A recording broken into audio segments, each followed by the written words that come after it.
और भाई लोग क्या हाल चाल। हेलो गाइस, मस्त तो सब। शुरू करें आज के क्वेश्चन के साथ। चलो फिर डिफरेंशियल इक्वेशन का एक नया क्वेश्चन लेंगे। वीडियो को पॉज कर ले, क्वेश्चन को ट्राई कर ले, ठीक है। क्वेश्चन तुमने ट्राई कर लिया होगा, कर लिया ट्राई। शुरू करें। सो रहे हो तो जाग जाओ। Differential equations of all conics whose axes coincide with the coordinate axis। क्या बोला है?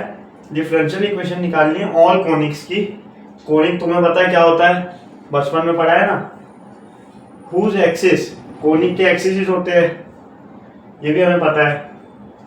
coincide with the coordinate axis। अब हमें ऐसे कोनिक की डिफरेंशियल इक्वेशन बतानी है जिनके एक्सिस कोऑर्डिनेट एक्सिस ही है, कोइंसाइड करते हैं, मतलब वही है, ठीक है। मतलब वाई एक्सिस और एक्स एक्सिस। अब पहले डिफरेंशियल इक्वेशन बनाने से पहले हमें इंफॉर्मेशन पता होनी चाहिए। इंफॉर्मेशन क्या कैसे पता चलेगी? इंफॉर्मेशन मतलब कोनिक्स की जनरल इक्वेशन क्या होती है। सेकंड डिग्री जनरल इक्वेशन पढ़ी है बचपन में, ये होती थी शायद।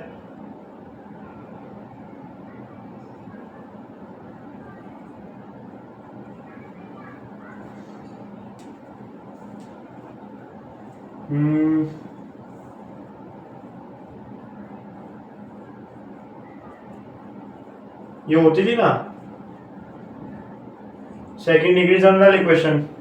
कोनिक्स के लिए इक्वेशन होती थी, पढ़ा होगा बचपन में, 11th में पढ़ा है ना। जाओ, कोऑर्डिनेट ज्योमेट्री। अब क्या बोला है? whose axis is coincide with the coordinate axis। अब तुम्हें यह पता होना चाहिए कि पहली बात तो जब भी कोनिक के जो एक्सिस होते थे वो एक्स और वाई एक्सिस के पैरेलल होते थे, ठीक है। पैरेलल मतलब ये एक्स और वाई है। कोनिक के एक्सिस अगर यहां होते थे, जैसे मान लो ये पैराबोला है, ये ओरिजिन है।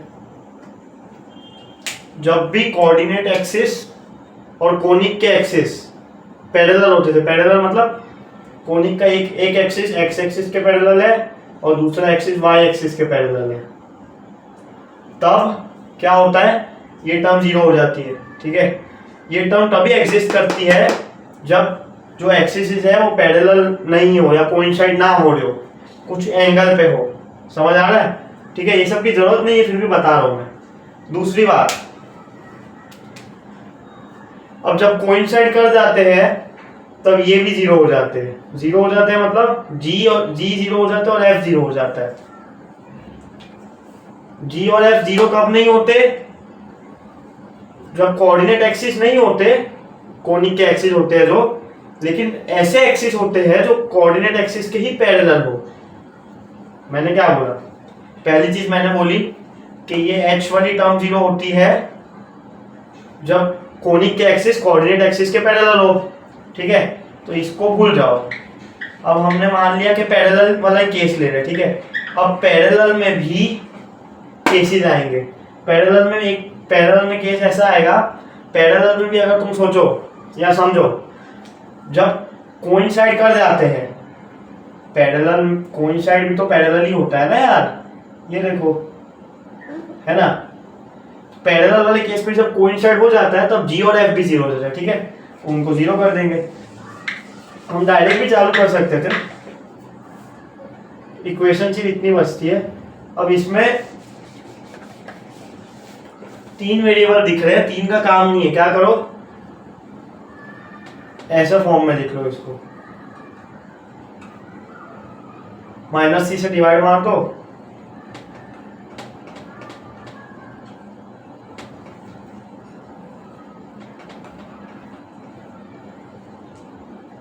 अब इसको कोई नया कांस्टेंट मान लो।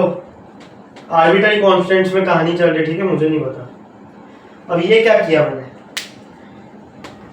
ये समझ आया क्यों किया? 3 वेरिएबल का काम नहीं था, 2 में ही काम हो रहा है अपना, ठीक है। वेरिएबल नहीं मतलब कांस्टेंट है ना ये, ए बी और सी आर्बिट्ररी कांस्टेंट। तीन आर्बिट्ररी कांस्टेंट थे अपने पास, पर तीन थे ही नहीं, तीन को हम दो में लिख सकते थे, ठीक है। आर्बिट्ररी कांस्टेंट हमेशा कम से कम रखने होते, पता है।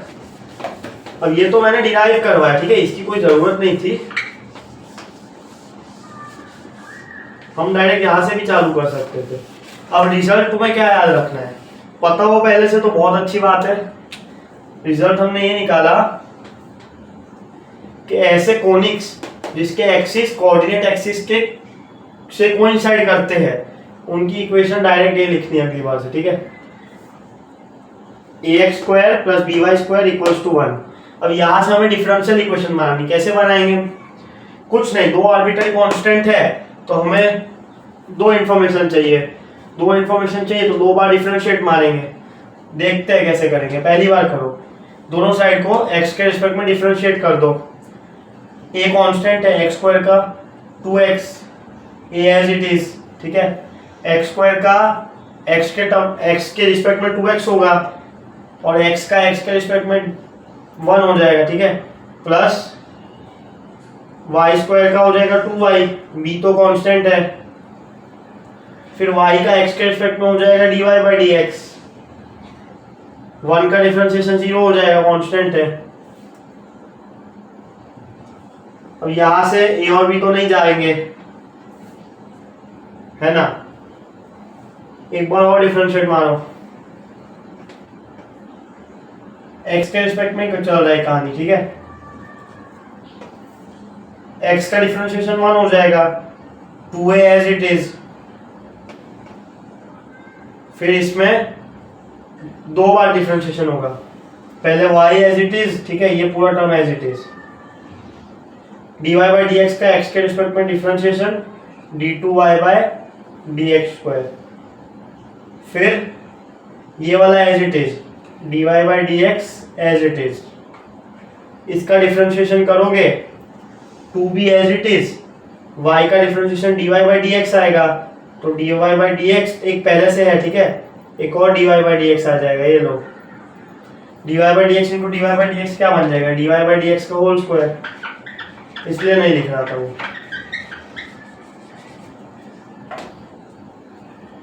अब डिफरेंशियल इक्वेशन में हम हमेशा पिछले स्टेप की मदद लेते हैं मतलब ये वाली इक्वेशन में हमें a और b फंसा रहे हैं ना, कैसे निकालेंगे, काम करो, पहले जगह बनाते, ठीक है।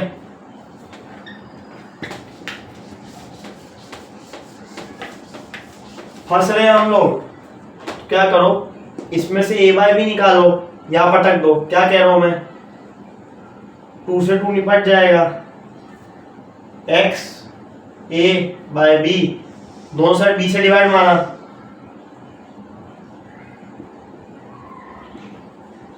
एक इक्वेशन ये बन गई, इसमें भी 2 से 2 निपटेगा, दोनों साइड b से डिवाइड मार दो, या बचेगा a बाय b, या बचेगा y, b निपट गया, d2y by d x 2, b निपट गया, या बचेगा dy बाई डी एक्स का होल स्क्वायर,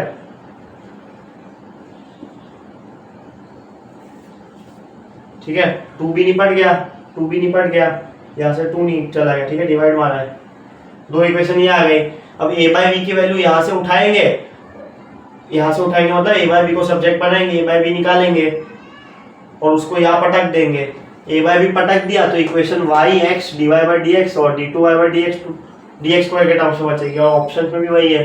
डिफरेंशियल इक्वेशन ऐसे बनाते हैं, तुम्हें बचपन से आता है, क्वेश्चन में कुछ खास था नहीं, खास चीज बस ये थी कि तुम्हें ये आनी चाहिए बेसिक चीज कि कोनिक की इक्वेशन कैसे लिखोगे, जनरल इक्वेशन जो कंडीशन दे रखी है वैसी, मतलब उसको सेटिस्फाई कर रहे हो, ठीक है, वो हमने बचपन में पढ़ रखा है। अब a बाई बी की वैल्यू यहाँ से देखोगे तो तुम्हें क्या दिख रही है, minus y d y by d x divide by x, तुम लिखते हैं ना सब कुछ, minus y d y by d x divide by x, इसको यहाँ पटक दो मतलब इसकी जगह ये रखेंगे, minus y d y by d x divide by x, x को पूरे में मल्टीप्लाई में भेज दो, यहाँ x आ जाएगा, यहाँ x आ जाएगा, ऑप्शन मैच कर लेते, आ जाओ। सब ऑप्शन में x y into d two y, ये वाला टर्म पॉजिटिव ही है, मतलब इसी साइड से देखना है, ठीक है। ये तो सब में पॉजिटिव है। फिर d y by d x का होल स्क्वायर वाला टर्म भी पॉजिटिव है हमारे आंसर में, इसका पॉजिटिव वाला ढूंढो, इसमें है, इसमें है, तो ए और बी तो आंसर हो नहीं सकते, ठीक है। और जो तीसरा टर्म है, हमें एक्स निपट गया, ठीक है, एक्स मल्टीप्लाई में भेज दिया था, y into d y by d x के साथ माइनस का साइन है, यहाँ प्लस है, तो ये भी गलत हो गया, सी ऑप्शन अपना आंसर है, ठीक है। समझ आ गया होगा। आंसर को बस एक बार देख लेते हैं, आंसर अपना आया नहीं आया, कॉन्फिडेंस तो आया, आंसर लाए हैं हम, है ना। आसान सा क्वेश्चन था, डिफरेंशियल इक्वेशन बनानी तुम्हें बचपन से आती है, जो हमें एक इक्वेशन दी होती है, इन्फॉर्मेशन उससे हम बना लेते हैं। इन्फॉर्मेशन हर बार तुम्हें जरूरी नहीं इक्वेशन दे रखी हो, कितनी बार जैसे एक इन्फॉर्मेशन दे रखी थी कोनिक्स वाली, उससे हमने क्या डिराइव किया, डिराइव नहीं किया, वो हमें पहले से आता था, मैंने तुम्हें बता दिया। फिर भी ये कंडीशन हमने निकाली और ये कंडीशन यूज करके हमने डिफरेंशियल इक्वेशन बनाई, जो हमारी सी ऑप्शन में बनी है।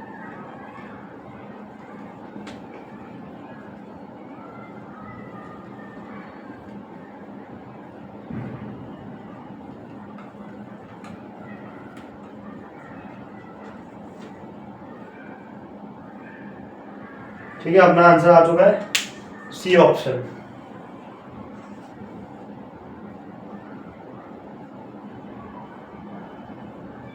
ये अपना आंसर, ठीक है। मिलते हैं फिर ये क्वेश्चन के, इतना ही। कोई भी डाउट हो टेलीग्राम पे डीएम कर देना, ठीक है। पढ़ते रहो, अगला क्वेश्चन भी लेंगे फिर, ठीक है।